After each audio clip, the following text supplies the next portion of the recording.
চলমান আঞ্চলিক যুদ্ধ এবং হরমুজ প্রণালীতে ভূ রাজনৈতিক অস্থিরতার মাঝেই বড় এক চাল দিল সংযুক্ত আরব আমিরাত। 2027 সালের মধ্যে নতুন একটি পাইপলাইন চালুর মাধ্যমে কৌশলগতভাবে অত্যন্ত গুরুত্বপূর্ণ হরমুজ প্রণালী সম্পূর্ণ এড়িয়ে নিজেদের তেল রপ্তানির সক্ষমতা দ্বিগুণ করার আনুষ্ঠানিক ঘোষণা দিয়েছে দেশটি।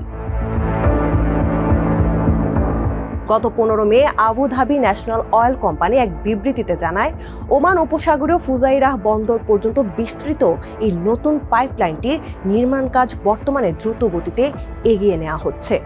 আবুধাবির যুবরাজ শেখ খালেদ বিন মোহাম্মদ বিন জায়েদ আল নাহিয়ানের উপস্থিতিতে একটি উচ্চ পর্যায়ের বৈঠকে এই প্রকল্পের আনুষ্ঠানিক অনুমোদন দেওয়া হয়।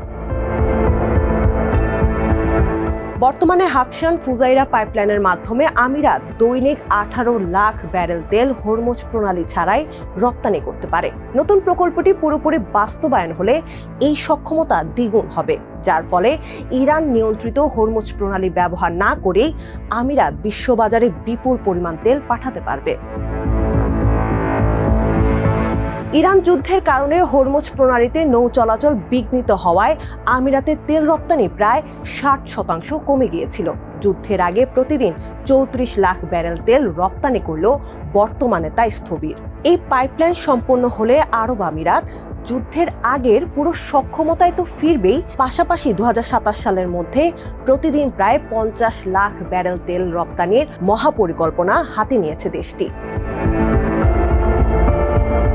এই বিশাল লক্ষ্যমাত্রা পূরণের অংশ হিসেবে চলতি মাসে সৌদি আরবের নেতৃত্বাধীন বিশ্ব জ্বালানি জোট ওপেক থেকে ঐতিহাসিকভাবে বেরিয়ে যাওয়ার ঘোষণা দেয় সংযুক্ত আরব আমিরাত।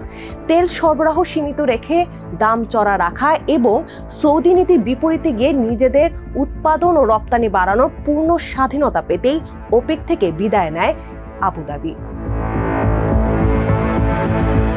তবে ভৌগোলিক অবস্থানের কারণে আমিরাতের এই নতুন অবকাঠামো এখনো ইরানি হামলার ঝুঁকিতে রয়েছে। চলমান যুদ্ধের শুরুতেই হাবশানের একটি গ্যাস শোধনাগার এবং ফুজাইরাহ বন্দরে ইরানি ড্রোন আঘাত হেনেছিল। শুধু আরব আমিরাত নয়, হরমুজ প্রণালীর বিকল্প হিসেবে সৌদি আরবও তাদের ইস্ট ওয়েস্ট পাইপলাইনের সক্ষমতা বাড়িয়েছে, যার মাধ্যমে লোহিত সাগরের ইয়ানবু বন্দর দিয়ে প্রতিদিন 50 লাখ ব্যারেল তেল রপ্তানি করছে রিয়াদ। মধ্যপ্রাচ্যে চলমান যুদ্ধ এবং গত মাসে ইরানের উপর মার্কিন নৌ অবরোধের ফলে তেহরানের তেল রপ্তানি প্রায় বন্ধ হয়ে যাওয়ার এই মোক্ষম সময়ে উপসাগরীয় দেশগুলোর এই পাইপলাইন রাজনীতি বিশ্ব জ্বালানি বাজারে নতুন মেরুকরণ তৈরি করছে।